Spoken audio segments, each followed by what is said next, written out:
Oh boy. Here comes another day on planet Earth, and the 9 o'clock train is right on schedule. I guess I'm gonna go play video games. As I go out, here comes Gina. Hey Nick, lovely morning, isn't it? Yeah, it's full of trains being on schedule. Is something wrong? Well, no, not really. I guess it is just one of those days. Cheer up, Nick. The sky is blue, the birds are singing, the sun is shining. Well, I guess the sun really is shining. Can't wait for the heat wave to be over. True. Well, guess what? I just got us a new computer. New for us, but it is old. But look on the bright side. It was free. Yeah, bright. It certainly is bright out there. Are you listening to me, Nick? Brand new computer here. Well, sort of. Now we can do research, stay connected to friends and family. You know. Well, good. I'm gonna be going now. Okay, see you. I wonder why he seems so down today. There once was a man called Job. He lived in the land of Uz. He had 7 sons and 3 daughters, many animals and many servants. He was the greatest of all the people in the East. In heaven, there was a meeting with God and his angels. Satan also attended. "Where did you come from?" "I've been walking around the earth." "Did you see Job? No one is as just and righteous as him." "Yes, obviously. You have protected him and given him all he wants. If you took it away, he would curse you to your face." "Then I put everything he has in your power. Just don't touch his life." So Job lost all his kids, all his animals, and all his servants. He tore his clothes and shaved his head. "Naked I came to this world, and naked shall I go away. God has given, God has taken away. Blessed be the name of God." So you see, Job is still righteous, even with all this calamity. "Well, obviously you have not stricken his body. A man will give everything to save his own life." "Fine. He is in your power, only do not kill him." So Satan inflicted painful boils on Job, from his feet to his head, and he sat on ashes and scraped himself with a shard of pottery. His wife angrily made fun of Job, saying, "You are still being righteous. Curse God and die." But Job did not sin in what he spoke. Even his 3 friends came to accuse Job of doing something wrong. But Job was still righteous. He knew of God's power and greatness. Job also knew how little and insignificant he himself was. So God cured Job and gave back all that he had in double. Job died at a very old age. All these boxes. I'm sure they can fit somewhere. Oh, well, I'm gonna recycle them. But first, let's set up the computer so that it's accessible for everyone. Gina, I have a question. Great, Kiko. I have an answer. Or at least a computer to give me the answer. Nice computer. Where did you get it? My cousin didn't want it, so I got it for free. Well, anyway, I was wondering if you could find out what we could do on a boring, joyless day like today. I'm pretty sure I've watched every channel and still don't know of what I could watch. I haven't set up the computer yet. But when I do, we'll find something to do. In that case, let's set up the computer then. Hey guys, I was just doing some calculations and it seems that we've forgotten someone's birthday. How did you find out you missed a birthday? By doing calculations. I don't know. I have a habit of writing down dates, but I can't seem to remember names, so you can see my predicament. Well, it certainly is not my birthday. Maybe it's your, mom's birthday? Nah, can't be. Nuh-uh. She would have reminded me. Oh, it's Nick's birthday. Or it was last week. We totally forgot about it. That's why he left here so upset today. I'd be upset too if someone forgot my birthday, knowing especially how fun birthday parties can be. Come on, that doesn't mean he can't have a party still. Let's throw him a surprise birthday party. A week late birthday party for Nick? That's unheard of. It'll indeed be a surprise. Oh yes, I know just the thing. He loves video games. I have a new computer and Kiko has a bunch of DVDs. Why don't we join forces and throw a super fun tech party here in the treehouse? It will be the envy of all surprise parties and all treehouses around. Yeah, Gina, with all the colorful flashing screens, it is certain to make sadness and boredom go away. Okay, Let's play along and not let Nick in on our little secret. We have to be careful so he doesn't accidentally find out. I'll let Lisa know, and I'm sure she and Cedric can help. I think that Nick is gonna have a blast. Let's go! Tired of taking out the trash? Old electronics taking up all your space? Are you being buried by mountains of paper and plastic? There's hope. Reduce, reuse, recycle. Don't know where to start? Consider Bob. Bob has recently discovered the concept of reducing, reusing, and recycling. He used to buy everything he saw in front of him, not thinking about the consequences. Soon he found himself overwhelmed by all the boxes and packaging, and obsolete electronics. Well, the world is full of people doing what Bob used to do, and it can't take it anymore. It's hard to say exactly how much trash is produced each year, but it's estimated to be about 5 billion tons per year. That's almost 1 ton of trash per person in the world. Landfills are filled to the brim with trash, and many cities have run out of space. However, a more dangerous form of waste comes from old electronics. Although electronics are safe for use in your home, when they're discarded, dangerous chemicals like mercury, arsenic, and lead, among others, leak into the environment, contaminating our farms and woodlands, and eventually making it onto our plates. About 50 million tons of e-waste is produced each year. That's enough to fill 218 stadiums like this one. But why are so many electronics thrown away? Because they become obsolete. Obsolete? Yes. Obsolete is when something becomes useless or people think it's useless. Companies have discovered that if they make things that break easily or that they need to be replaced just because they're out of style, people will buy more stuff. They'll be richer and impress others around them. Is that really good for everyone else? But there is a simple solution. Should we send our trash to space? Now that seems silly. Do what Bob did. He reduces. Now he buys less and thinks twice before buying. He also reuses. His old stuff is still pretty useful, and when it's actually broken and cannot be fixed, he recycles. As for electronics, Bob has found imaginative ways to entertain himself. Do you want to be like Bob? It's easy. Reduce, reuse, recycle. Hi, guys. Lisa here. I have a great idea for a little something we can eat at our outdoor adventure. I'm talking about cheesy pita. But listen carefully. You will need the help of an adult for this recipe. You will also need the following things: 1/4 teaspoon of salt, 1/2 tablespoon of yeast, 1 tablespoon of sugar, 1 cup of bread flour, 1 tablespoon of canola oil, 1/2 cup of warm water, 2 ounces of feta cheese, 3/4 ounce of Parmesan, 4 ounces of mozzarella cheese. First, pour the 1/2 tablespoon of yeast in a bowl. Then, add 1/4 cup of water. Now add 1 tablespoon of sugar. After stirring, let it stand for 5 minutes. While you're waiting, grate all of the cheese. After your mixture has fermented, it's time to start adding the other ingredients. Add the flour little by little, mixing it thoroughly.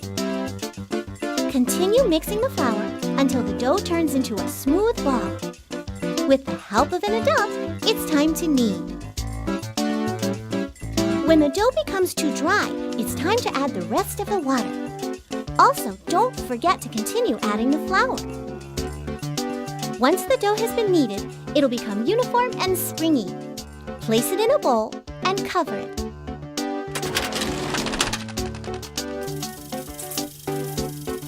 This isn't fun anymore. It's the 3rd time I've finished this game and I'm still bored. But then again, it keeps me from forgetting that I wasn't remembered. To remember, oh, it's useless. I've only this electrical device here as a friend, but not even it remembers my birthday. It doesn't even know my name. I have to keep reminding it over and over that I am Nick. Hi, Nick. Hey, You should come with me to the treehouse, quick. why the hurry?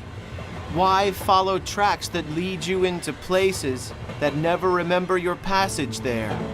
It is as if we are mere passers-by with no destination. I said we were going to the treehouse. There is a destination. The thing is, we have a surmountable problem in the treehouse. You have to come quick. Come on. Why me, Kiko? Can't you call somebody else? Maybe Simon? He's always doing calculations. He is sure to help you in this surmountable problem of yours. Or call Gina. She just got a computer. Come on. It's not like you're doing anything useful. Alas, it is a surmountable problem, which of course means it can be solved. What do I have to lose? Okay.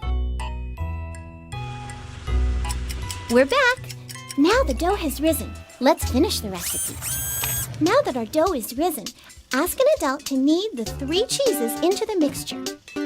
Your dough should be smooth and will have doubled in size. Flatten the dough and pour all cheeses into it. After your dough is cheesy, roll it into a log. Cut it into small pieces and place them on a cooking sheet 2 inches apart from each other. You're almost done. Don't bake it yet. Now that the slices are on the cooking sheet, wait for 20 minutes for the dough to rise a little bit once again. Bake it in the oven at 375 degrees for 12 to 14 minutes, and that's it. After they've cooled off, with the help of an adult, carefully remove them from the cooking sheet. You can now enjoy your cheesy pita in any way you like on many occasions.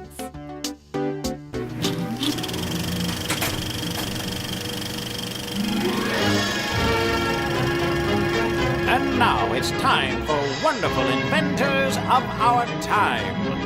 Brought to you by the Wit Factory, providers of information of yesterday for tomorrow. Thomas Edison was born in Milan. No, not that Milan. Milan, Ohio. One of 7 kids. He grew up mostly taught by his mother, after going to school for a very short period of time. Like every good young person, Edison loved to read. He learned many technical and scientific things, eventually leading him to learn how to operate a telegraph by the time he was only a teenager. When working as a telegrapher, he used Morse code, that is, a series of on and off tones that can be understood as words. He traveled across America and gained experience in the field. After arriving in Boston, he decided to become an inventor, where he went on to patent an electric vote recorder. Since this invention turned out to be a flop, Edison decided only to invent things that the public would want. He also went on to establish the first research lab where it contained equipment to work on inventions. The invention that put Edison in the spotlight was the phonograph. The phonograph is like a very old MP3 player.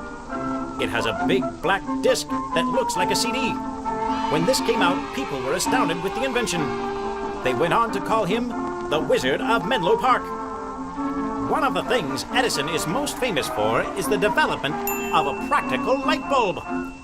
Although the idea of electric light was not new, Edison was the first person to develop it into something that everyone could use. He went on to become a successful businessman, patenting over 1,000 inventions, including a motion picture camera, a 2-way telegraph, radio, and many other inventions that shaped the technological world as we know it today. The preceding message was brought to you by WIT, Wonderful Inventors of Our Time.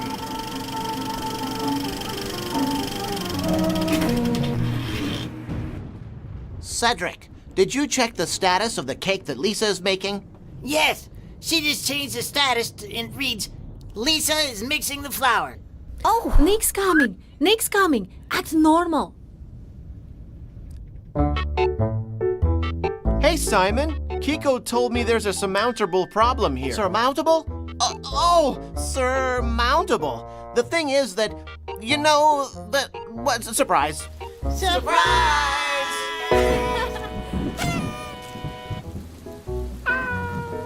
Oh, this is surprising.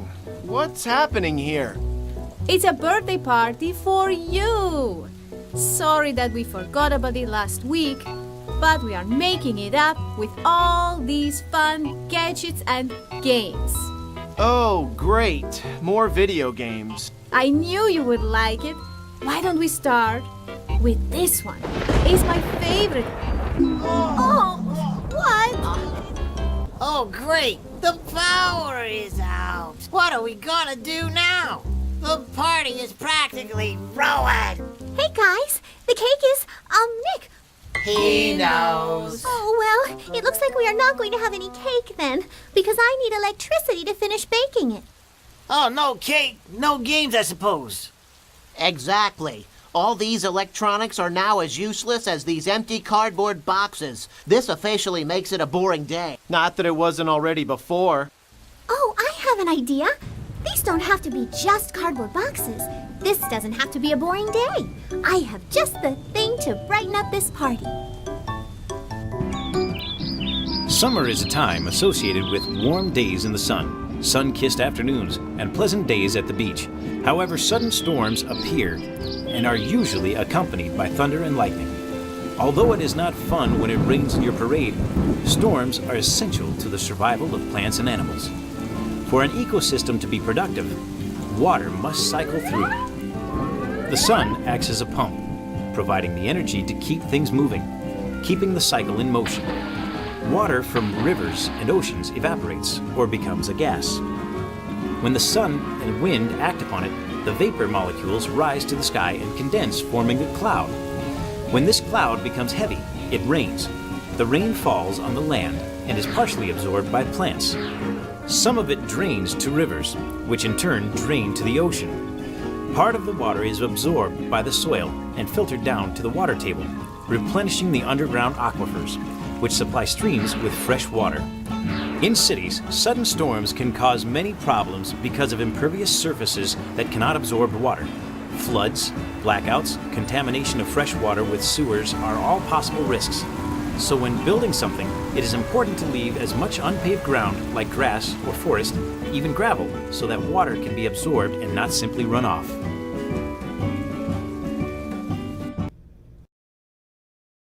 The construction for the Great Wall of China started over 2,000 years ago. It was originally built to protect the Chinese borders from intruders from the north.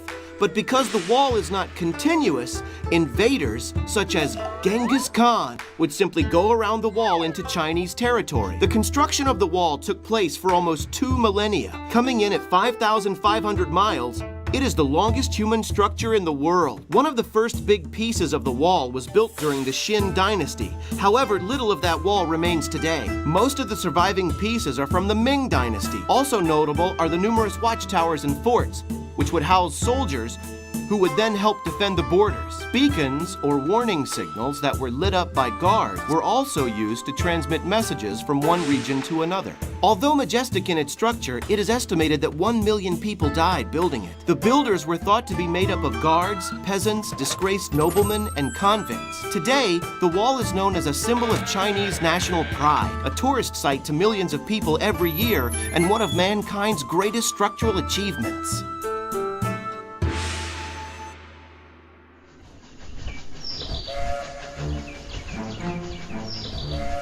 How exciting and what a pleasure to carry joy. It is our treasure.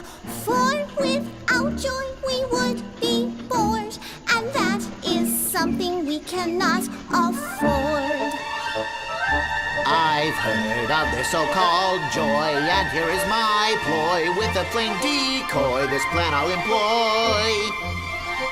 Sadness will reign over this train, but happiness I'll gain when all that I disdain becomes my domain. If someone takes this joy away, I'll mourn that day with pure dismay. Our joy, our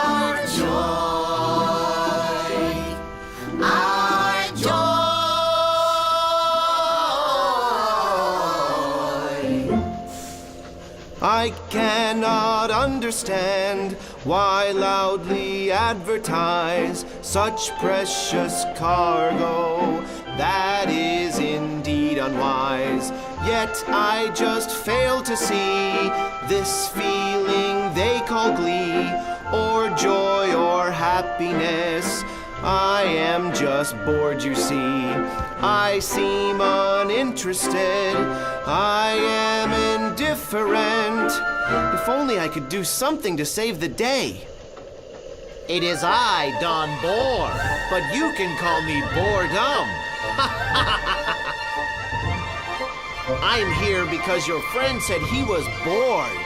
I take your so-called joy away. You will be joyless, I will be joyful, you will be sad. With this damsel in distress, I leave this express in a gallop. Don't call me mad. We're joyless, dispossessed, we're in stress, collar press, fancy dressless, we chest high digress, nonetheless we possess. I want my joy, I am annoyed, forsaken, forlorn, don't repossess, who is in distress? Oh, ho, ho, ho, ho, ho, ho, ho, ho. Oh, ho, ho, ho, ho, ho, ho, ho, ho. Oh, ho, ho,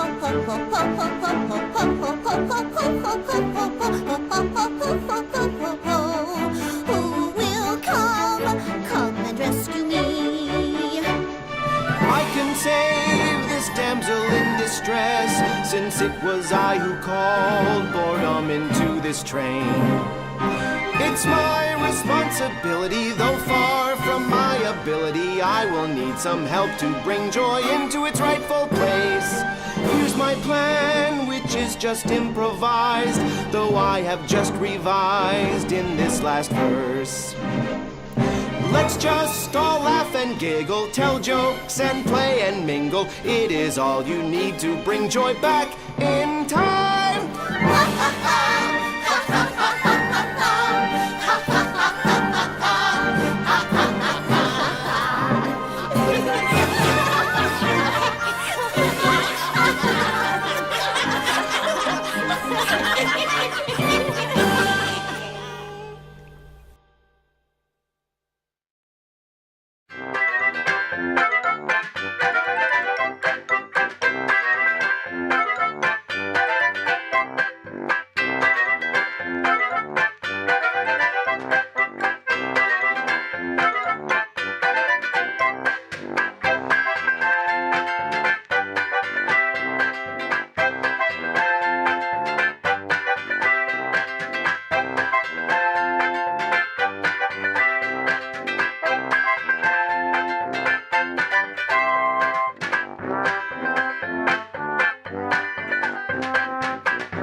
I can't believe it's all gonna end.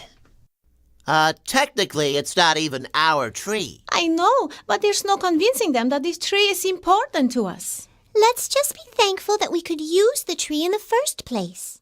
But this tree has been here forever. Even our parents used this tree. Remember the time when I was getting ready for my first day of school and then... I can't believe this summer break is already over. And to think that we only have a few summers left together before we grow up. Well, what if something bad happens on my first day of school, like if the new school lunch lady doesn't know how to make popcorn, puts too many kernels in the pan, and it overflows all the way up to the roof and bursts out of the windows? And what if the popcorn is too salty and we can't eat it on our way out? And my mom only packed enough lunch for one day? Don't be silly, Kiko. Sure, and then hungry chickens would flock to the school for your rescue, and maybe they would have an omelette and a whole other breakfast waiting for you? Don't be absurd, Kiko. Everything will be just fine. Okay, but what if the teacher's mean? Or if I get lost amongst the kids? Or worse, what if I forget my homework? Kiko, it's your first day. There won't be any homework.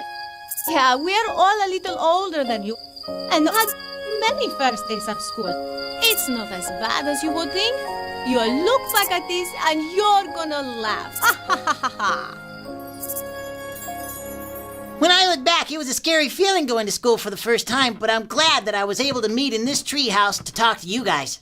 Yeah, I remember. Afterwards, we had a blast when you showed us all the ridiculous things you were packing for school. It wasn't all fun and popcorn. Remember the time when Simon was really upset? Hey, Simon, I was putting together a recipe, and I noticed that when I accidentally dropped baking soda into vinegar, it immediately turned into foam. Why is that? I don't know. What's wrong, Simon? You usually know the answer to everything. Are you okay?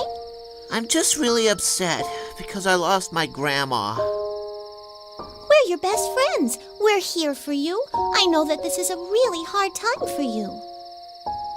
I understand why a lot of things happen, Lisa. I just don't understand why she's gone. Why don't we call the whole crew here, and you can show us pictures of you and your grandma and tell us the great times you guys had together. Okay, let's do All that. right.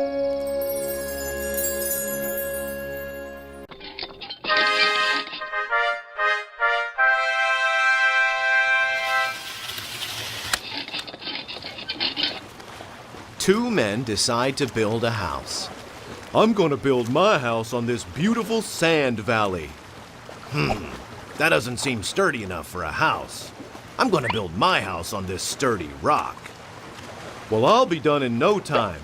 Digging sand is so easy. Well, I guess I'll start now then.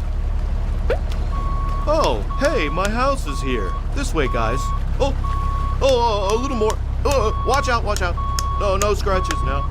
A little more to the left. There we go. Well, my house is done. What? You're already finished?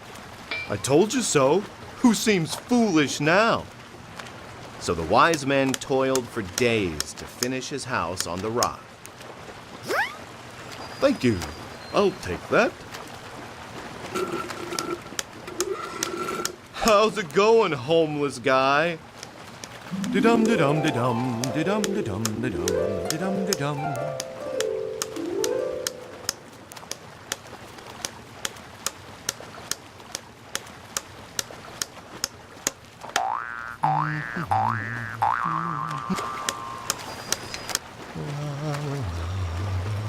Oh, I'm gonna be Picasso.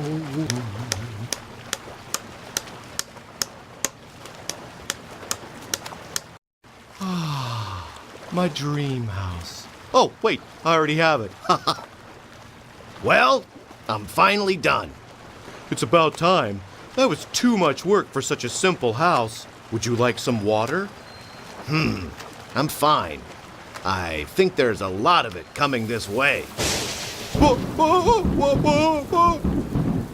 So the rain came with all its strength, and the streams overflowed. The foolish man's house soon flooded and was taken away by the current, because sand was not strong enough to hold its foundation.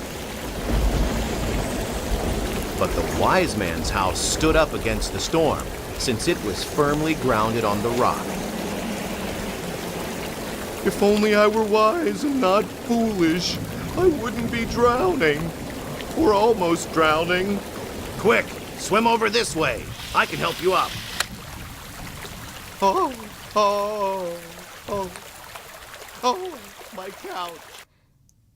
Yeah, I'm really glad that we have the treehouse as a meeting place to help us through times like that. We need a solution to save this tree and the treehouse.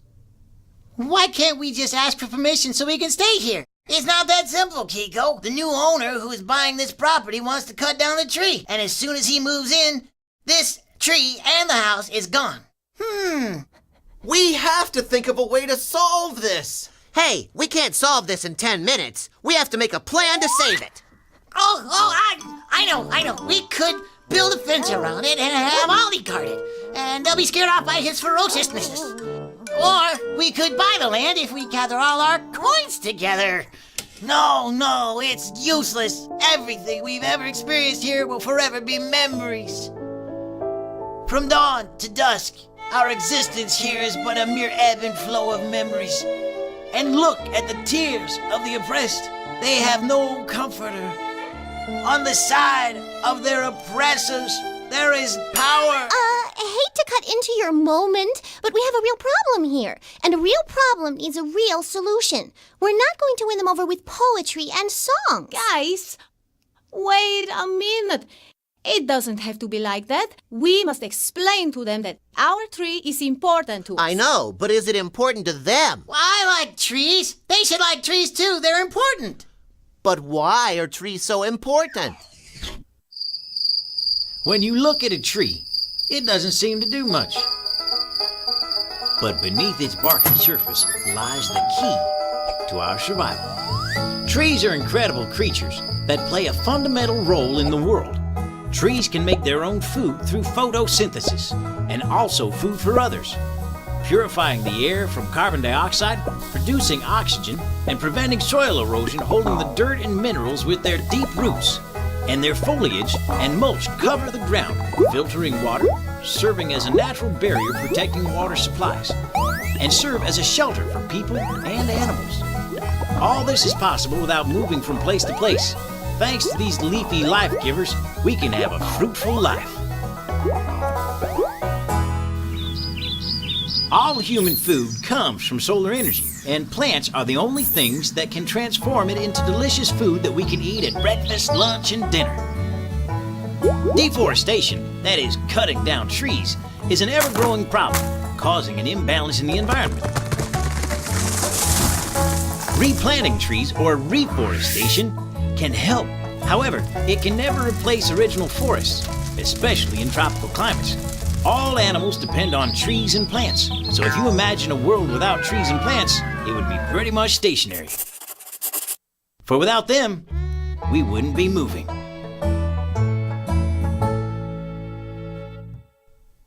So that's why trees are important. We could have convinced them earlier had we known.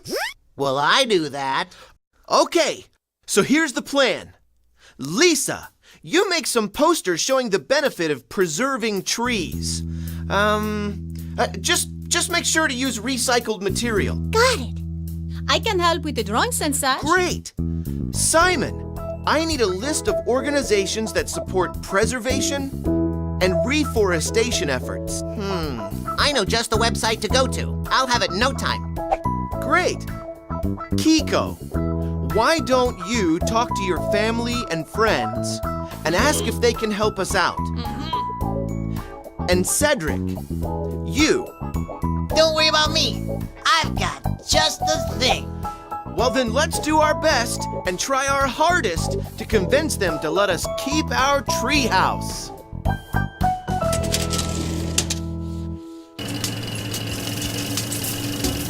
Can you unscramble these letters? Think about it, and we'll be right back.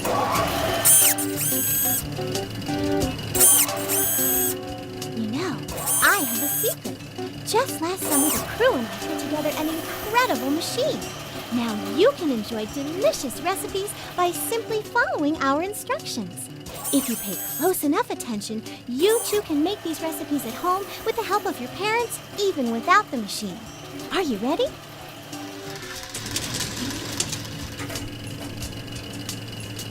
Let's make a carrot soda. You'll need 4 carrots, half a cup of lime juice, 3/4 cups of sugar, orange peels, and 24 ounces of carbonated water. Peel and cut the carrots into small pieces and then pour them into a blender. Add the orange peels and the sugar. But remember, only use sugar in moderation. Lastly, add the lime juice and carbonated water. With the help of an adult, blend the ingredients for about 1 minute or until liquefied.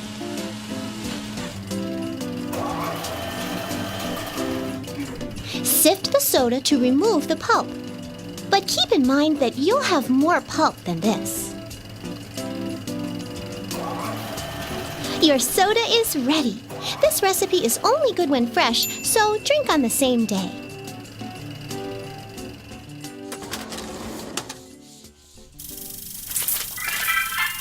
So, were you able to unscramble the letters? Then here's the reveal. Arbor, or trees. Wow! I can't believe that really worked! Yeah! Thanks to my man Cedric here, who sealed the deal with his song about trees.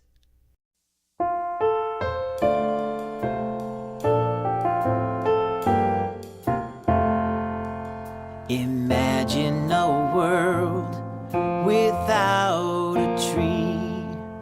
No shade to protect, no place for birds to live. Imagine a day when all the trees are gone. We only have this blue dot to be our home.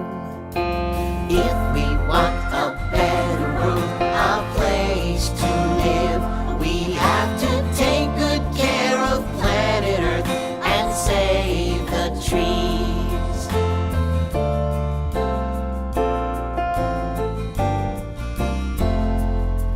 Trees clean up the air so we can breathe.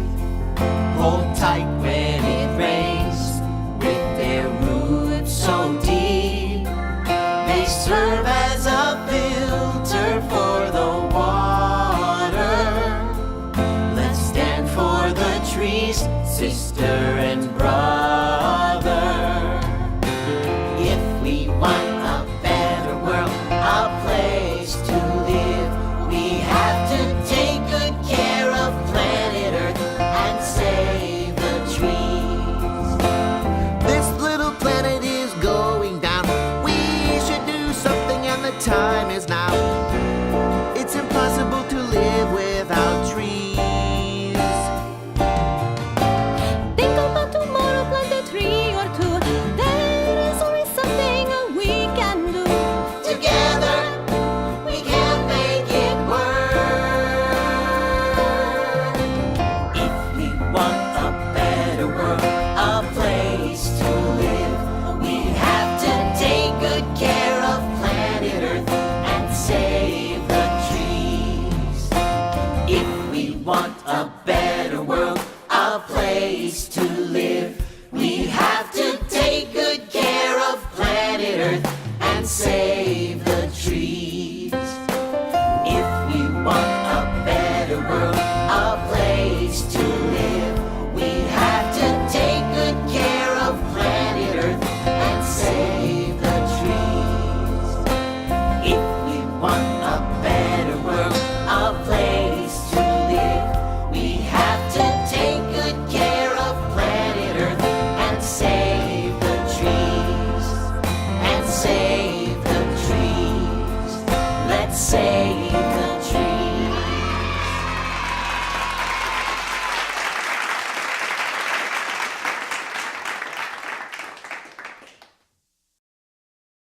That's great. Now we're going to have our tree forever. Whoa! Oh! Wow! Look out! Oh.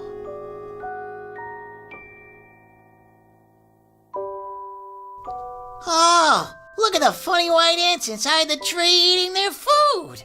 Oh! Kiko, those aren't ants. They're termites. And their food is our tree. What? I didn't know termites ate trees. Yeah, they'll also eat our treehouse if we don't get out of here soon enough. Have you ever wondered why it's hard to come across wood that is centuries old? It's because wood happens to be the food of insects called termites. Most termites live in underground colonies made up of a network of tunnels and chambers. Some species build above-ground mounds. Just like ants and bees, termites are social insects that depend on each other in order to survive. A mature colony can house millions of termites. That's a lot of termites. Did you know that if you put together all the termites in the world, they weigh more than all the people in the world combined? Just like you and me, termites also have jobs. Worker termites gather food, build tunnels, and take care of the young. Soldiers defend the colony, and the queen spends all her life giving birth to new termites. Termites transform the dead wood they eat into fertilizer for new plants to grow. Because of their woody appetite, termites are considered unwelcome guests in most human houses. They are known to overstay their visits, taking away pieces of the house with them as they leave. Some species cultivate fungus gardens inside their colonies in temperature-controlled chambers.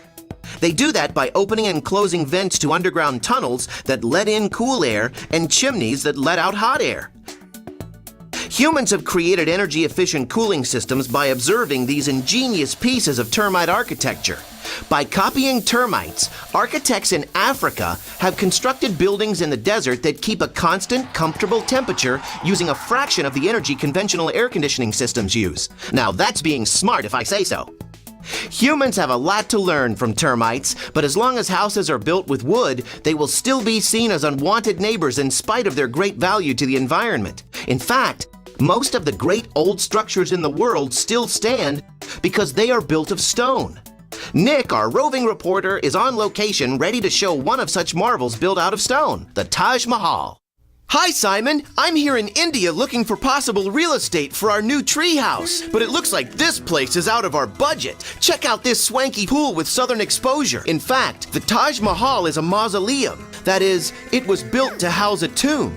The building is over 400 years old, and it is one of the biggest symbols of love. The Mughal Emperor Shah Jahan had a wife that he loved dearly.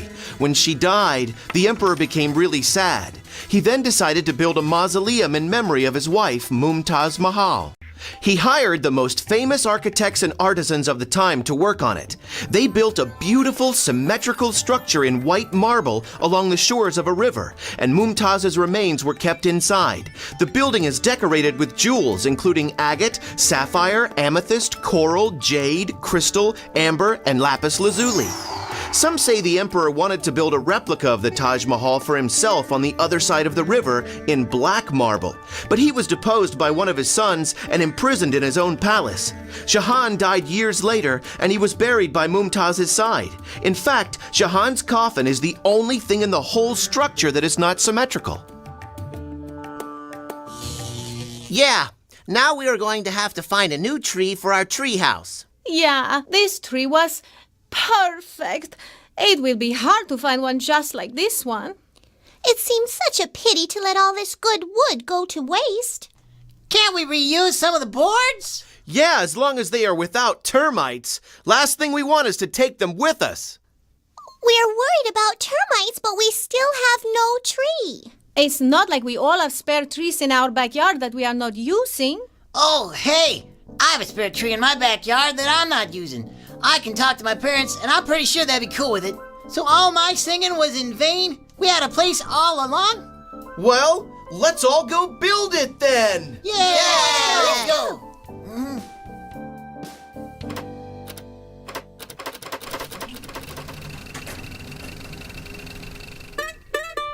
Have you ever wondered why cows can live eating only grass, but humans cannot? Think about that, and we'll be back with an answer.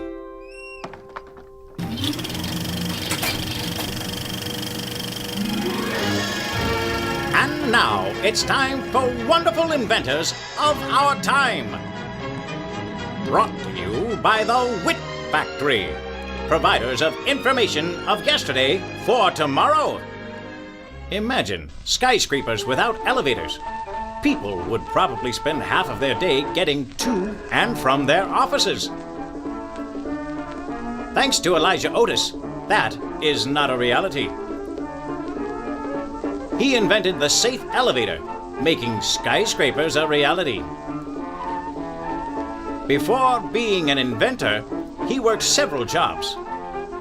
From blacksmith to bed manufacturer to mechanic, Otis learned the essential skills to invent the elevator. Among the many things he invented, a safety brake that was used for not only elevators, but also trains. Prior to Otis, buildings would usually only have a few stories, since too many flights of stairs proved to be impractical for daily use. An elevator works by using a counterweight to move a platform up and down a rail. Otis made the elevator a possibility by designing a safety brake that would manage the movement of the platform.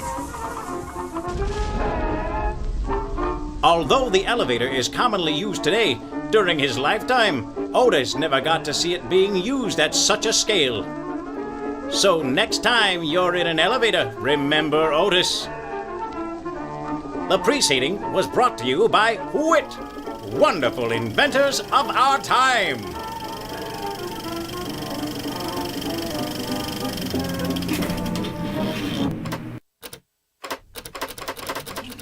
We're back. Do you know why cows can live off of grass? Inside of a cow's stomachs lives a special bacteria that can digest cellulose, which is tough plant fiber, but not tough enough for cows and bacteria. Wow, it's so different. It certainly is. I don't know. It kind of looks the same to me. It's hard to believe it only took us a few weeks to build this new treehouse with the help of our parents. It certainly was fun.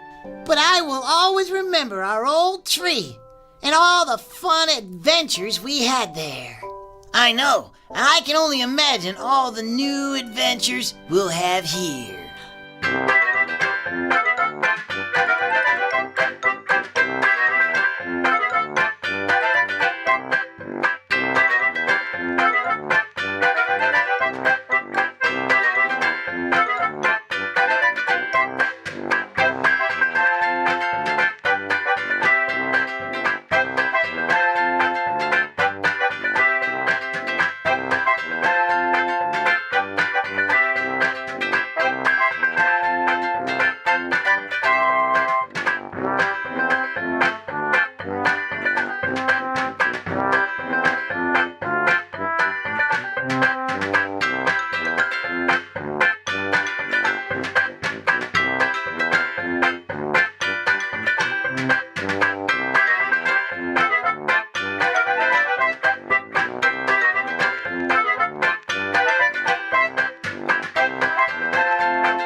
It totally does. There's no way that you can even compare the two. Clowns are way scarier than spiders.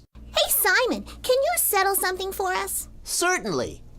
What's scarier, a children's entertainer that wears polka dots? Or a tiny little bug that can easily be squashed. Oh, yes. Typical cases of coulrophobia and arachnophobia.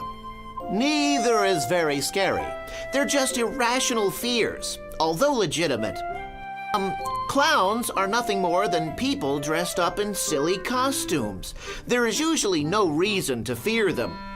And spiders are essential creatures to balance out the ecosystem. They are very important, actually. Spiders are creatures feared by many. However, these little arachnids are more beneficial than harmful. Spiders serve as natural insect pest control. They capture mosquitoes, flies, and other bugs by trapping them in their webs and by chasing them. Thus, spiders control the population of these insects, balancing out the ecosystem. Still not convinced that spiders are our friends and beneficial to the environment? Well, consider a world where all spiders were gone. Soon enough, the population of insects would skyrocket, making everyday life unbearable.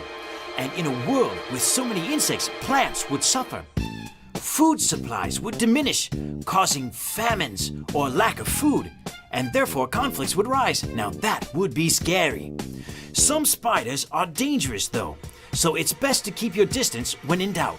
But don't worry, most of those spiders are usually hard to find. A spider bite is usually as harmful as a mosquito or bee sting. Although spiders are known to occasionally bite humans, most of the time they do so in self-defense, and only a few have venom that can potentially harm. For that fact, their venom, deadly to insects but harmless to vertebrates, could be used as a less polluting alternative to chemical pesticides. Interestingly, there is a vegetarian species of spider from Mexico. It eats the buds of an acacia tree that has hollow stems where highly aggressive ants live in. So unless you're an insect, you have no reason to fear spiders. See, Lisa? Even though spiders are scary looking, there's generally nothing to be worried about. And Cedric, clowns are just people dressed up to be funny. Well, just don't bring any clowns near me and I'll be fine. Hey, what? Is the circus in town? What's the deal with all the clown talk? We're talking about fears, Nick. Cedric and I are afraid of clowns and spiders. What are you afraid of? Me? I'm not afraid of anything. Ha! Everyone is scared of something, Nick. Oh, yeah? Well, what are you afraid of? Ever since I lost my grandmother, I've been really scared of losing my parents. I'm afraid of how I'd live without them, and I'm afraid of who'd take care of me the same way they do. But even though I'm afraid, I don't let it get to me. It's okay to be afraid of something. It's only human. But it becomes a problem when this fear takes over, and it becomes a burden. I'm really not afraid of anything. I'm the leader. Not being afraid is part of being a good leader. Not necessarily true. There have been a lot of leaders that were scared but overcame their fear. After the prophet Elijah had proven to the people of Israel God's power through the altar of fire, the evil queen Jezebel sent soldiers after Elijah. He felt great fear and decided to run into the wilderness for 1 day straight. I'm very afraid of what Jezebel can do to me. He stopped and sat beneath a juniper tree. Lord, it is enough. Take my life away. I am not better than my ancestors. Tired, he fell asleep. An angel woke him up and said, Arise, eat. The angel gave him bread and water. Elijah went to sleep again. Once more the angel woke him up and gave him food and water. Arise, eat. Feeling refreshed, Elijah went on a journey for 40 days and 40 nights to Horeb, with the strength gained only from the food given by the angel. He went inside a cave where the Lord came to him and said, What are you doing here, Elijah? I have been faithful to you, the God of hosts, but the children of Israel have forsaken your covenant, destroyed your altars, killed your prophets. I am the only one left, and they are trying to kill me. Stand on this mountain to meet me. A great wind passed by, breaking the mountains in pieces, but the Lord was not in the wind. Then a great earthquake came, but the Lord was not in the earthquake. Then a great fire came, but the Lord was not in the fire. After that came the sound of a gentle breeze. Elijah heard it, covered his head, and went out of the cave to meet with the Lord. And the Lord said, "What are you doing here, Elijah?" "I have been faithful to you, the God of hosts." And the Lord instructed Elijah to go to Damascus to anoint a new king for Israel. And this time, justice would be served for those who had been faithful to the Lord. But I have no fear. Remember just yesterday when we were playing soccer and we accidentally kicked the ball into the dark shed in my backyard? Well, in the evening, I walked inside the dark shed and got the ball all by myself. Huh, you never told us that. I guess you are fearless. Hold on a second. Something is not right. No, it's true. I did go there, all by myself. Nah, I'm referring to the treehouse. What's wrong with this treehouse, Cedric? Something looks strange. Does anyone think so too? My doll is missing. Yeah, right. And look over here. The cookie jar is broken and the cookies are gone. True. Who could have done this? And how could they have gotten in? Well, the window is open, which does look suspicious. We always make sure it's closed. You think someone could have gotten... It's hard to say, but it looks like someone got in here and took your doll and broke the jar into shards. Cedric, you were the last one in here yesterday, weren't you? Yes, and? Well, you left the window open. Now my doll is missing. I'm just saying it looks a little bit suspicious. That's all. What? Are you blaming me for your missing doll? What would I even do with a doll anyway? What about Gina and Kiko? Where have they been all morning? We should ask them if they saw something. I mean, it is strange that they are not in here like they usually are. Why blame them? It could easily have been you. I don't know, Cedric. The culprit is usually the first to see it. Whoa, guys. Before we start finger pointing, why don't we talk to the rest of the crew and try to figure out what happened here? For all we know, it could have been someone outside of the club. Or maybe you just misplaced the doll, Lisa, and forgot it. Look, we can get to the bottom of this without hurting anybody's feelings.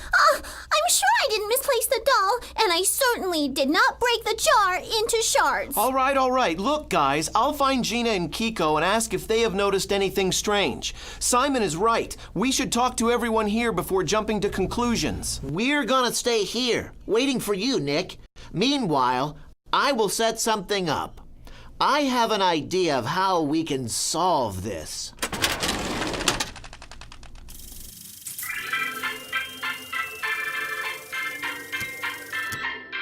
Can you unscramble this word? The answer is coming soon. Sandwiches are enjoyed everywhere, at a table, on the roof, even on a skyscraper. They are handy packets of delicious nutrition that can be taken everywhere. But can you make it anywhere with anything? Well, yeah. But I'll need a hand, or many, to put together a delicious sandwich and a refreshing drink to go with it. If you watch carefully, you can do it yourself with the supervision of an adult. To make this delicious sandwich, you will need whole grain bread, mayo, lettuce, tomatoes, olives, and lastly, hard-boiled eggs. The first step to making your sandwich is to smear the mayo on your bread. I'm not that crazy about mayo, but my machine seems to like it. Next, add the lettuce. You can't have a great sandwich without lettuce. For this next step, you'll probably need the help of an adult. Slice the tomatoes and hard-boiled eggs. I'm quite content with this sandwich, but let's add a little something extra. How about some refreshing juice? For this recipe, you'll need 10 oranges, 1 lime, strawberries, and some honey to sweeten your juice naturally. Like the sandwich, this recipe is quite easy to make. However, you might need the help of an adult for this. Add the freshly squeezed orange juice, limes, and chopped strawberries to the blender. Lastly, add the honey for that sweet flavor. Make sure your juice is well blended before you drink it. Recipes don't have to be complicated in order for them to be enjoyable. Now you have the perfect snack and juice to go with it for you to enjoy. This quick concoction is sure to be a crowd pleaser anywhere.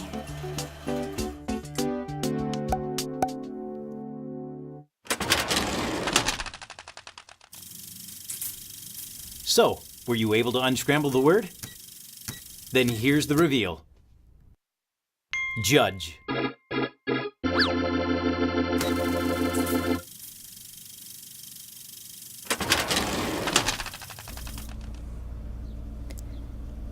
Tin! Where are you? Are you here? Kiko, have you seen my cat Tin? Last time I saw him was at your house a few days ago. Why? I think I've lost him. Tin is the very first pet I've ever had. And the thought of losing him is horrible to me. Are you sure you looked everywhere? His favorite hiding spot? Under your bed? Behind the curtains? Yes, I've looked everywhere. Can you help me look for him? Of course I can, but I don't think we can do it alone. We'll definitely need some help. Nick, we were looking for you. Oh, great! I was looking for you. I guess we found each other then, but Tin is still missing. Tin? Tin is missing too? Yes, I've been looking for him all morning long, everywhere. I'm glad you are here. Maybe you can help us find him. What else is missing, though? Lisa's doll is gone from the treehouse, and we have no idea what could have happened to it. Or to the broken cookie jar. Yes, I was at the treehouse earlier, and I saw that broken cookie jar, and the cookies were all gone. Oh, yeah, that is weird. Simon is making a plan so that we can sort this out. We have to meet him at the treehouse now, okay? But I still have not found my cat Tin. Can we at least look for him on the way there? We still haven't looked in the shed. The shed? I don't think he's in there. Let's just go back to the treehouse where we can solve all of this. Well, maybe Simon can help us find out what happened to my cat. If only we had a camera on the treehouse that could have recorded everything. But we don't have that, right? That's silly. We never had cameras in the treehouse. But don't worry. We are sure to get it all sorted out.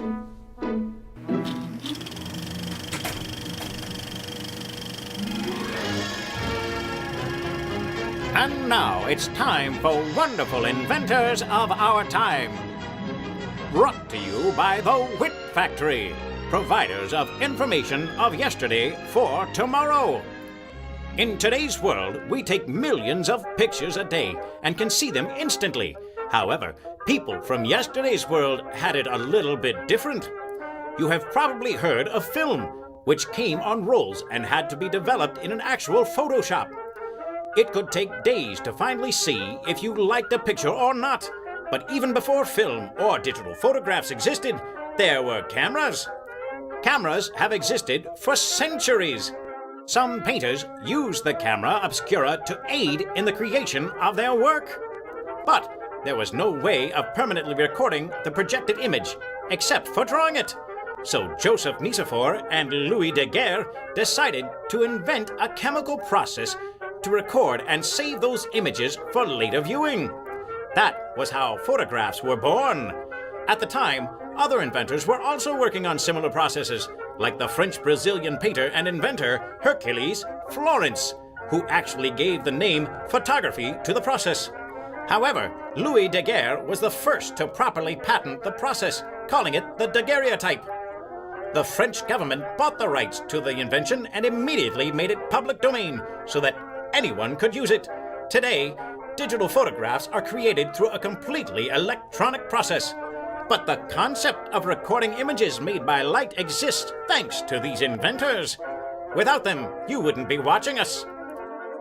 The preceding message was brought to you by WIT, Wonderful Inventors of Our Time.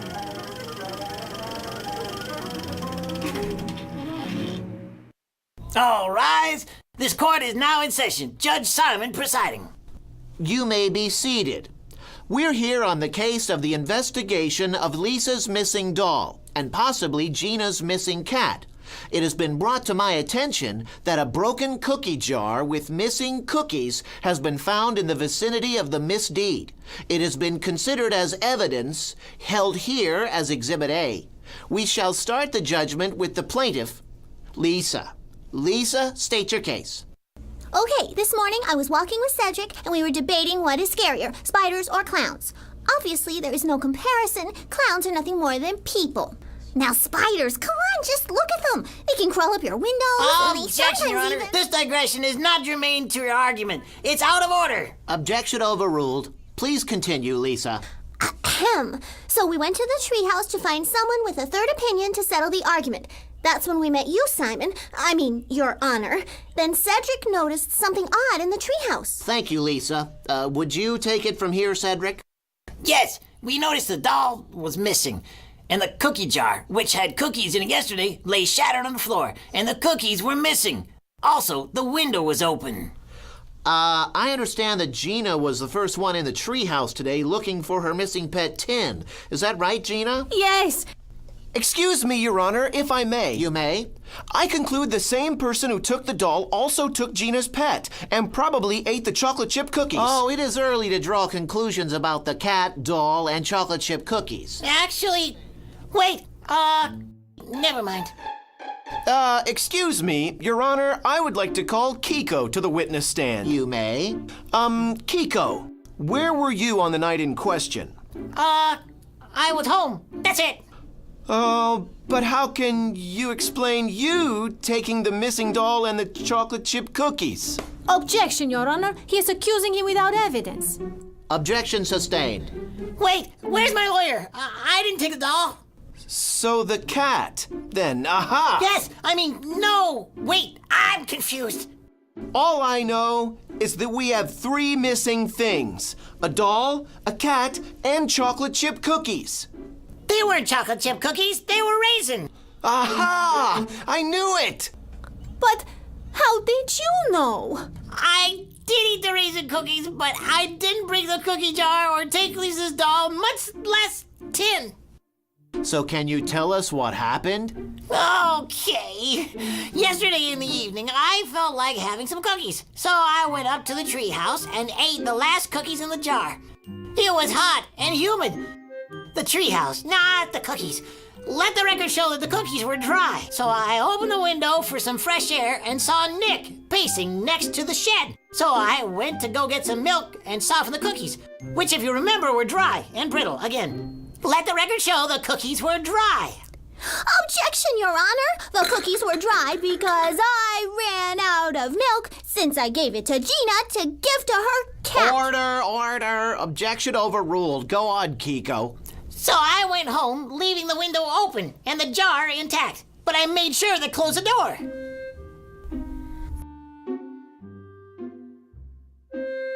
So who took the doll? But Wait if a you minute, ate the guys. cookies, that was And then I'm not even part of it.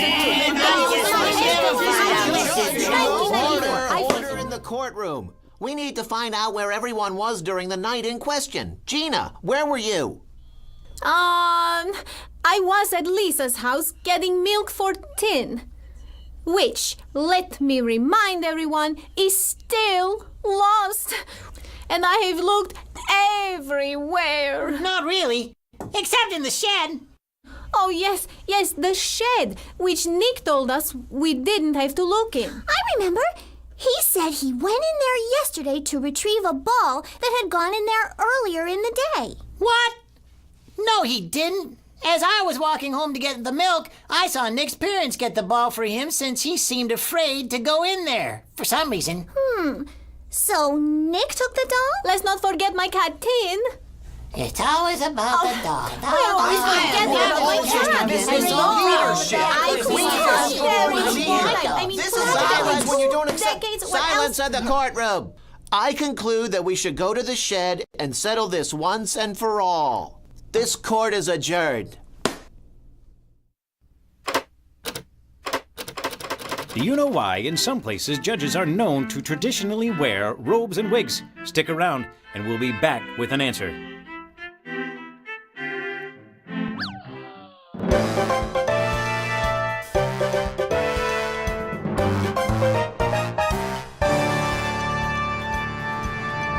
Thank you for joining us. Our top story tonight. Missing cat and doll continue to puzzle a community. Our reporter, Kiko, is outside the court giving us the latest scoop on this trial that has everyone sitting on the edge of their seats. So, clearly, someone has taken a cat and a doll and is not fessing up. We need to find who did this, because it is not funny. Not funny at all.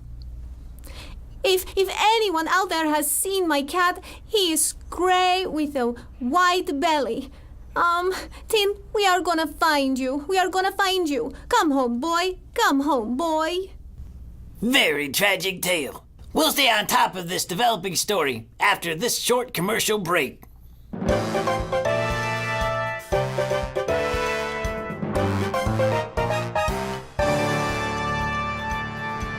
Hi guys, I'm here in Italy visiting the colossal Colosseum, built in the year 72. Not 1972, actually 72 AD. It was like a gigantic soccer stadium back in the day. In fact, it was so big that it could fit up to 50,000 people. That's pretty much as big as a stadium today. There is one major difference, however. While in today's stadiums people lose games, people in the Colosseum lost limbs or even lives. With their rather macabre sense of entertainment, violent fights between gladiators and exotic animals took place. This structure was made possible by the ingenious use of arches. Without this Roman invention, the Colosseum would have crumbled.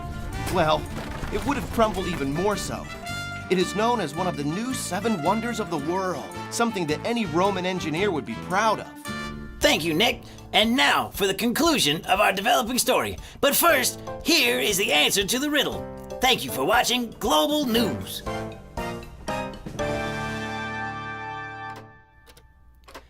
Do you know why judges wear robes and wigs? They do so because historically, judges are associated with having a high social status. Therefore, they always dress in the fanciest possible way. Okay, let's solve this. Let's all go in. It's so dark in here. I'm afraid.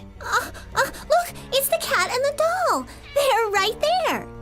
Well, it seems that Tin is the one who took the doll and broke the jar in the process. It probably went something like this. Tin got in through the window and found the cookie jar. So I'm deducing that he accidentally brushed up against the jar, causing it to fall and break. So it really wasn't anyone's fault, guys. But Nick, why didn't you want to come inside? Because I'm scared of the dark and was too embarrassed to admit it. It's okay, Nick. We're all afraid of something, but we should never let that fear take over. Remember, you have friends that you can count on to help you through anything. And when you're alone and feel afraid, remember that your friends and family love you and you can trust us through tough times. Well, I'm sorry that I didn't tell you in the first place that I was afraid of the dark. It was wrong of me to lie. I've realized now how much lying can hurt people, and I ask for forgiveness. It could have saved us from going through all the trouble. We forgive you, Nick, although you did not take the doll or cat. Because you lied about your fear, it seemed like you had something to hide. Lying never amounts to anything good at the end. I'm also sorry that I didn't tell you guys right away that I had eaten the cookies. Since they were for everyone, I had no reason not to tell. We should never let fear control us, and lying is never a way out. We should always just tell the truth. Looking on the bright side, now that this debacle is over, we can get things back to the way they were. Now, who wants some cookies?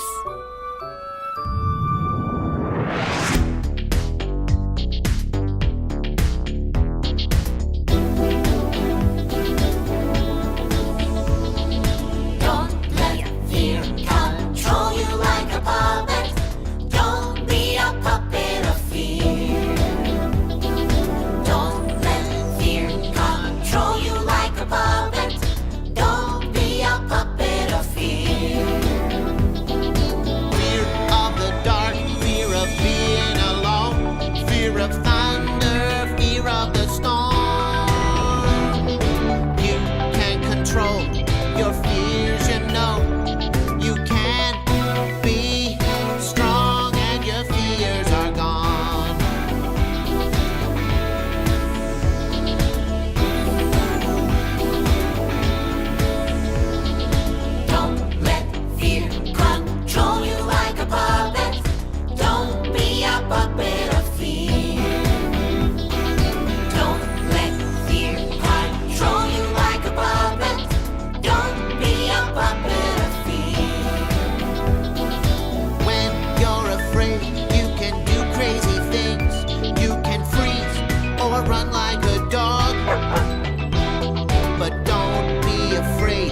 gone.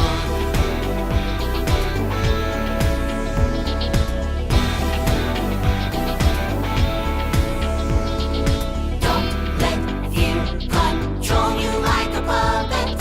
Don't be a puppet of fear.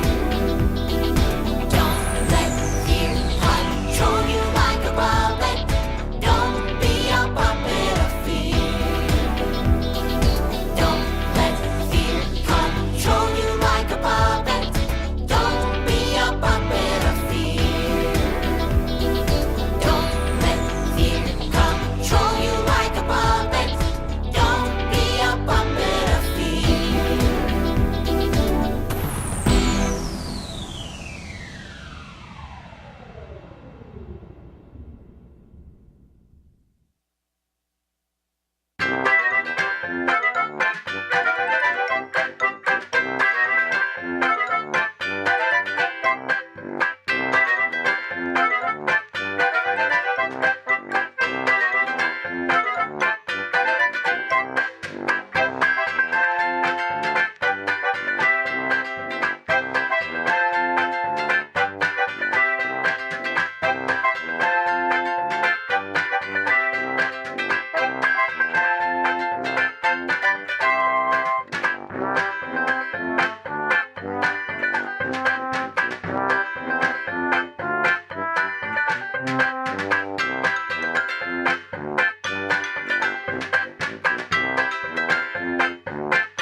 Hurry up. You're taking way too long, Laura. Don't rush me, Silas. I can do this without your help. Hey, Marinette. What are you two scheming up, as usual? Hey, Frederick. We're thinking of some pranks we can pull on those kids who live down the street from us. Hey, great idea! How did your foamy brains ever think of that? Obviously, because we're so much smarter than you. No, you're not. Ha! If you're so smart, why don't you come up with a brilliant idea yourself? We should find something that really scares them and use that against them. We should get the rest of our gang here to help us. Now that you mention it, I know for a fact that the girl, what's-her-face, Lisa, is terrified of spiders. I know of a great plan that will wreak havoc and tear them apart. Hey, guys, I know of a great plan that will be productive and bring us all together. Come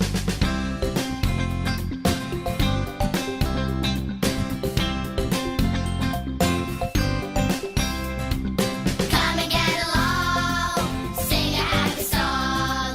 Put your hands together, we'll be friends forever. Come and get along, play a little game. This is so much fun. The show has just begun. My best friend, my best friend, my best friend, my best friend. Nick, Cedric, Lisa, Kiko, Simon, Gina. My best friend, my best friend. Have you ever wondered how you could see something without really being there?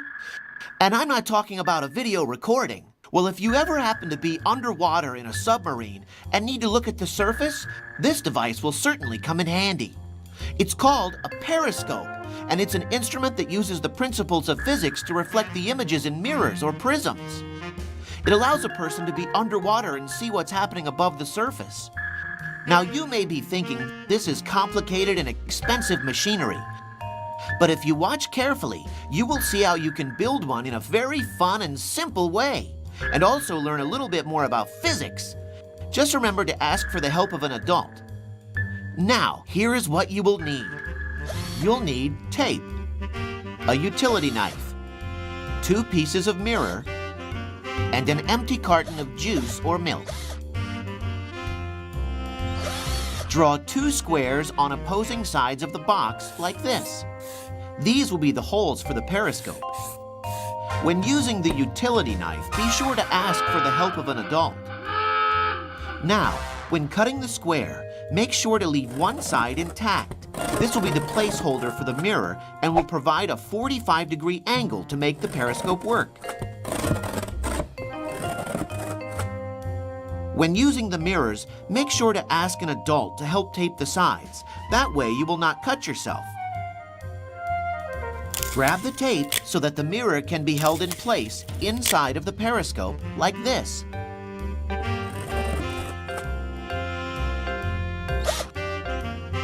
When you're done with that, make sure to tape your other mirror on the opposing side of the box.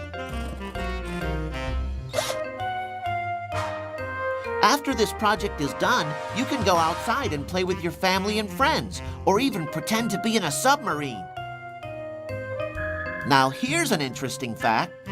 Periscopes were used during wars to observe enemy movement over the top of trenches. By building your own periscope, now you can see the world from a different angle, 2 45-degree angles. That's a great idea, Cedric. We could set up tents out in the backyard, so it's just like we're camping. That way we are close to our parents and can still experience the great outdoors. I know. That's exactly what I said a few minutes ago, Gina. Thanks for the recap. As I was saying, we could also sit around the fire and tell stories and sing. Lest we forget the infamous debacle from a few weeks ago. Better safe than sorry, I guess. What are we talking about again? The power outage? Are you okay, Kiko? You've seemed so preoccupied the entire day. No, I'm fine. Okay, if you insist. Anyway, as I was saying, since we had a little termite problem a few weeks ago, we want to make sure that this tree is sturdy enough for this house. So Lisa figured we should get an inspector to check out the tree and the actual tree house. That's true, Nick. Since the treehouse will be going through a little checkup, we would have to meet somewhere else. You know, Gina, Simon and I were talking, and we had the idea of camping in my backyard. That's a great idea, Cedric. You didn't really explain what you had in mind. Yeah, Nick, I have a tendency to say, hey, I have a great idea, and then not explain it right away.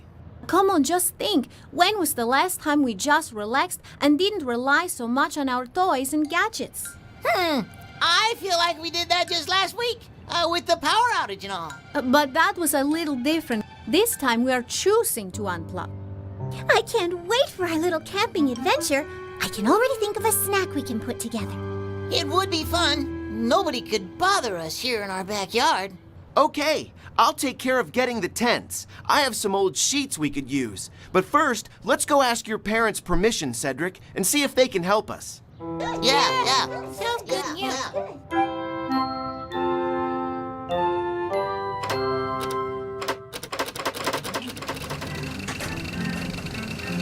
Do you know why people commonly shake hands to greet each other? Think about that, and we'll be back with an answer. I'm back with a new recipe. It is something you can eat using your hands. I will need the help of my trusty machine, which will show you how many hands are necessary to make this wonderful pizza. If you watch carefully, you might discover a way to make it with only your hands and the hands of an adult. I'm sure, though, that you will need no help enjoying it once it's finished. For this pizza recipe, you will need tomato sauce, pizza dough, mozzarella cheese, cherry tomatoes, olives, basil, and olive oil. The first part of this recipe is to add the tomato sauce to the pizza dough. Both ingredients can be store-bought or homemade. If you don't have pizza dough handy, you can use flatbread or even pita bread. But if you don't have tomato sauce, please don't use ketchup. Now for my favorite part, add the mozzarella cheese. You can use shredded cheese or slice up fresh mozzarella pieces. For this next step, you might need the help of an adult. Cut the cherry tomatoes. You can use any other kind of tomato, but you will need the help of an adult when cutting the tomatoes.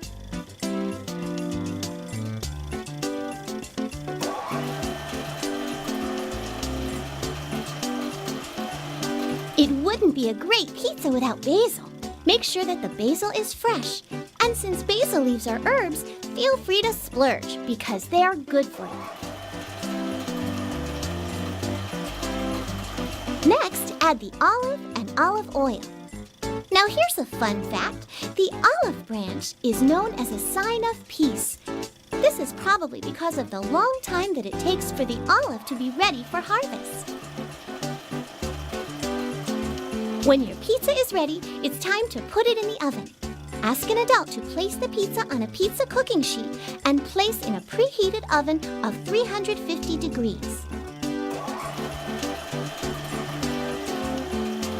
Let your pizza bake for about 20 minutes or until the dough rises and is golden and the cheese is melted.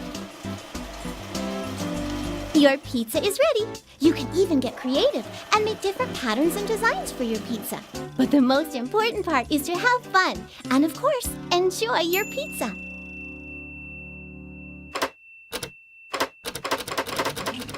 Do you know why people commonly shake hands to greet each other?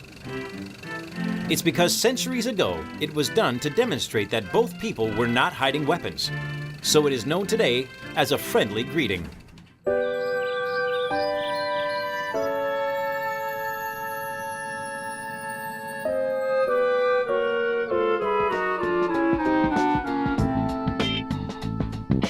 Hey, guys!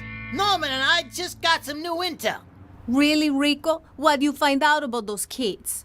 Tina, we overheard what those kids are doing. Turns out they're planning to go camping. Camping? Who goes camping anymore? What is this? The 18th century? I know, right? So lame! So they're camping. A big deal. We don't even know where they're camping, Rico. Well then, let me finish, Laura.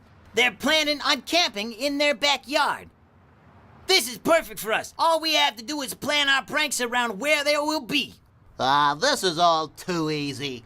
How'd you even spy on them without being seen? Oh, I learned how to make this little device somewhere. I forgot where, Silas. Very interesting concept, Rico, if I do say so myself. Whoever taught you how to do this is indeed very smart. Yeah, whatever. Enough chit-chat. While you guys were just sitting back, Laura and I got us some supplies for our little plans to scare them. That's right, Frederick. Get ready to see the scheme that will scare them silly. And here it is. You're planning on scaring them with colorful craft supplies. Gee, why didn't I think of that? Actually, Tina, I think it's very crafty of her. Just you wait, Tina. It'll be completely scary by the time we're finished with them.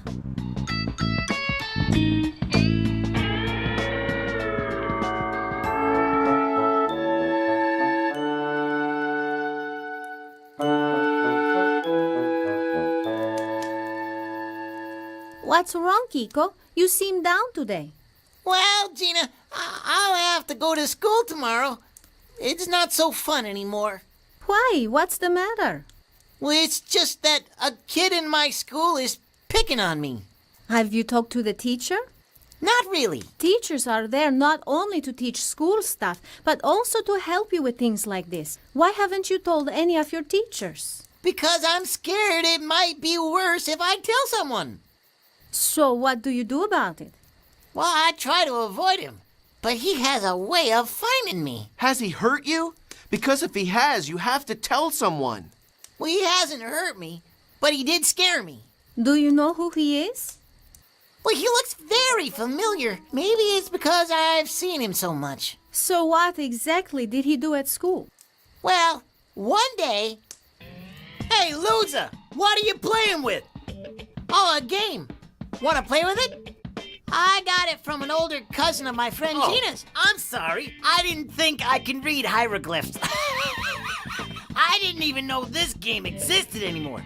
It's old. Hey, come here, Tina. Come and look at this. What's that he's holding? It's one of those really old games. What, did his grandmother give it to him? But I don't care it's old. I like it. But I don't care it's old. I like it. That's pathetic. Why don't you have a newer game that you can actually check the internet with? My parents don't want to buy it for me. Besides, I like to have it around. Let's see how much you like it to not have it around. Oh! Well, Kiko, I think I have a story that might help you with your problem. Lisa, Cedric, will you help me tell the story? Okay, hold on tight. We've got to get some things. We'll be right back. Petra, a city in Jordan, is a city all carved in rock. Founded by the Nabateans in 312 BC, Petra was like a modern-day New York City. It was an important commercial center with an impressive water conduit system. At the turn of the 3rd century, Arab tribes took over the region and Petra lost its status as an important commercial city. The complete decline came in the year 551 when an earthquake destroyed the city. However, the city of Petra was forgotten for many years. It wasn't until 1812 when Swiss explorer Johann Ludwig Burckhardt once again discovered the ruins of this city and reintroduced the world to Petra. In July 2007, Petra was chosen as one of the new 7 wonders of the world. There once was a rich king in a palace. The palace was as ornate as a Christmas tree. The palace had small doors and narrow windows, since the king did not like visitors or onlookers.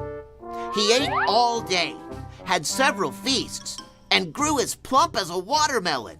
He was very greedy and had no friends.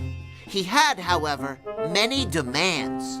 Shine my shoes. He screamed to his servants. Bring me truffles. He demanded. I want sweets from all over the world. Who put this single-digit bed sheets on my bed? I demand 800 count. I will not tolerate peasants' cloth. One day, a pauper, as thin as a fishing rod, looking through the narrow window, called upon the king. Your Majesty, I bother you with such an obsequious request that I may collect the mere crumbs that fall from your table, that it would fool my empty stomach. Silence, peasant! What gain have I dealing with you? You have nothing to offer me. I will keep my crumbs. Leave before I destroy you. I don't need you, nor do I need anyone. I am a mighty ruler. Leave me. As the pauper left, so did his many servants, hearing what the mean king had to say about them. The king, now alone, celebrated his solitude. But in celebrating, he realized how much he needs people. As he attempted to exit his palace to go down to the village, he got stuck on his narrow gate. The king yelled and yelled and yelled. The whole kingdom heard the king, but no one would help the person who once hurt their feelings. The kindly pauper, however, decided that the best way to win against a bully is to show them kindness. The pauper ran toward the echoing voice, climbed in through a narrow window, and helped the king from his embarrassing conundrum. Then the king gratefully said, Never have I witnessed such kindness, or such a humongous spider. Wait, I don't remember the king having a spider. Hey, it's fake. You guys, did you do this? No. We were sitting here watching the entire time. Now I'm confused. How did the pauper even help get the king out? I have so many unanswered questions. Was the spider part of the plot? It's not funny to scare people with a fake spider. But we didn't do it, Lisa. So who did it? I don't know, Gina. but I would guess by the sound of running laughter that the weird-looking kids from the other block did this. First they take my game, now they're ruining our camping day. That is sad. I can't believe those kids would waste time just to make us feel upset. Why do they keep picking on us? We're so likable. That's hard to say. Maybe it's because they are older and think they can show power by acting mean. Some people think it's fun to provoke others. When it's clearly not.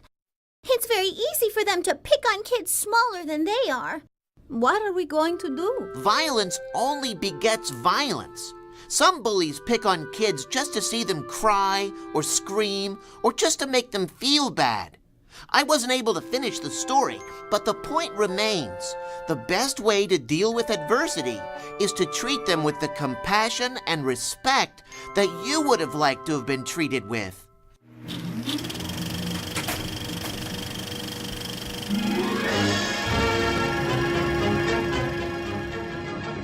And now it's time for Wonderful Inventors of Our Time. Brought to you by Wit Factory, providers of information of yesterday for tomorrow. What a pleasant time to live in. Here is a typical day in the 19th century. Now here is a modern day. Do you hear the racket disturbing the silence? Nowadays, we have phones that can help us in different time zones. This was not possible until many prominent inventors patented the first practical telephone. Among these many inventors are two famous individuals, Alexander Graham Bell and Elijah Gray. Both claim to have invented the telephone first. On your mark, get set, go! Both Alexander Graham Bell and Elijah Gray rushed to the patent office to claim the rights for the patent to the telephone. It was a close one, but even though they both tried hard, Alexander Graham Bell got the rights and is today famous for inventing the telephone. To this day, no one can say for sure who exactly was the first person to invent the telephone. However, it is no debate that the telephone is one of the most significant inventions of recent times, an invention that everyone can use. But have you ever lay awake at night, confused, puzzled, bewildered, even perplexed, wondering how a telephone works? It's simple. Your voice is captured on the mouthpiece and transformed into electric energy. This energy travels through cables and wires and is transformed into sound again by your telephone. So the next time you use a telephone, get annoyed by a phone ringing, or wait anxiously for a phone call, remember that the telephone lines, which are made up for a global network, are what still connect us, even when using the most modern communication system, the Internet. The preceding message was brought to you by WIT, Wonderful Inventors of Our Time. So, Simon, if you think we should be nice to the bullies, how are we going to approach them? Yeah, I mean, Nick is right. Should we just go on over to their houses and face them head on? You've seen what they've done to us, even without us doing anything to them in the first place. How do we know this will make it any better? You never know, Cedric. I guess there's only one way to find out. We just need to find a way to show them that we are not hateful toward them. I know. I think I might have a way of showing him just that. Maybe it'll work. I mean, it worked for the pauper in the story. What do I have to lose? It's not like I have an extra video game that they can take away.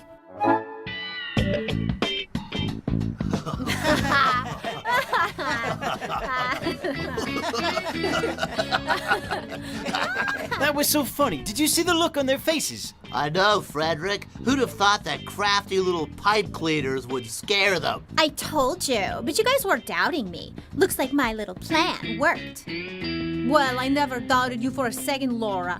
But it's Rico we should thank. Without him, we never would have found out that they'd be camping. Yeah, I guess. You've been acting strange today, Rico. When we were pulling the prank on them, it's like you weren't even enjoying seeing them squirm. Well, Norbert, if he feels down, it's up to him to make himself feel better. There's nothing we can do. Just leave him alone. Yeah, I guess that would be best, Silas. Whatever, I have to go home anyway. Feel better, I guess.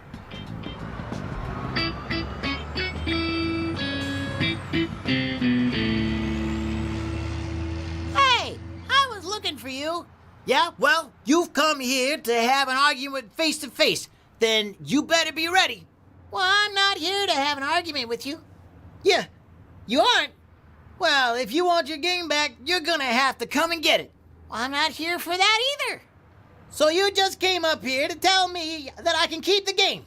Hey, thanks. Bye. Well, I like the game, but it's not worth getting in a fight over it, especially when it can potentially hurt someone's feelings. Big deal. My friends hurt my feelings all the time, and you don't see me whimpering all alone in a corner. Well, it certainly looked that way when I saw you all alone here. If your friends hurt your feelings, then they're not your friends. My friends are just joking around. Besides, it's not up to them to make me feel better. It's not a big deal. But it is a big deal when they're the ones who are making you feel bad in the first place. Listen, the way you treated me really hurt me. We all get hurt. You just have to learn to live with it. Well, why do you not talk to your friends about things? They'll just make fun of me. There's no use. They really only care about themselves. I think you need to think about who you surround yourself with and how your actions affect those around you. All right, well, I can't promise you anything, but since you were nice to me, I'll give you your game back this one time. Oh, thanks. You know, if you just asked me to play with it, I would have let you borrow it. Really? Okay. Can I borrow your game? Because it's actually kind of a cool game. What? Why would I give you my game? Just kidding. Here you go.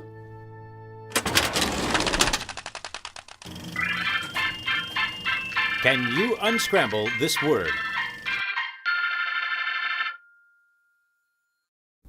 The answer is coming soon.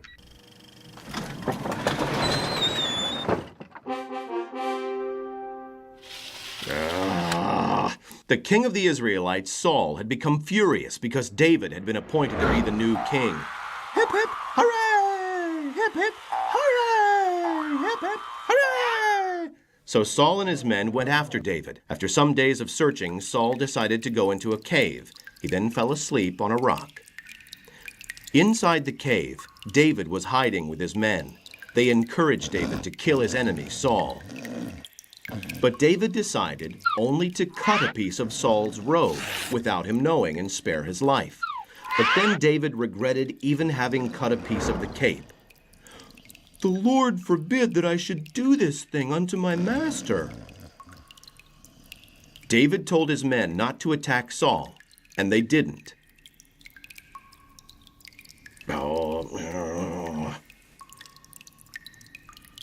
Saul then woke up and got out of the cave. Well, that was an uneventful nap. Saul got out of the cave, and David went after him, saying, Some of my men told me to kill you, but I spared you. If you look, I have a piece of your cape in my hand. I cut it from your clothes, but did not strike you. What? I hadn't even noticed. May the Lord reward you for what you did today. I know you will be king of Israel one day. And David went on to be king one day. The end. So, were you able to unscramble the letters? Then here's the reveal. Peace.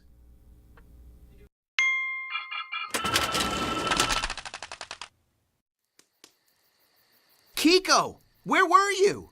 We were worried about you, Kiko. Since you left so suddenly, you didn't give us a chance to ask you what you were going to do. Well, thank you for thinking about me, guys, but I was fine. I talked it over with him and asked him for my game back. So, I'm guessing, by the look of your empty hands, that your quest to recover your game didn't go quite as planned. Not quite, Cedric. I let him borrow it. Borrow it? What? Just a few minutes ago, he was throwing fake spiders at us. Now you're being nice to him? Well, we have to be nice to them, Cedric. Where else will bullies learn how to be compassionate? That's very true, Kiko. If we just retaliate against them, then we're just stooping to their level. Showing them kindness was the most sensible way of dealing with this. We're lucky that you were able to talk some sense into the bully, because unfortunately, that's not all.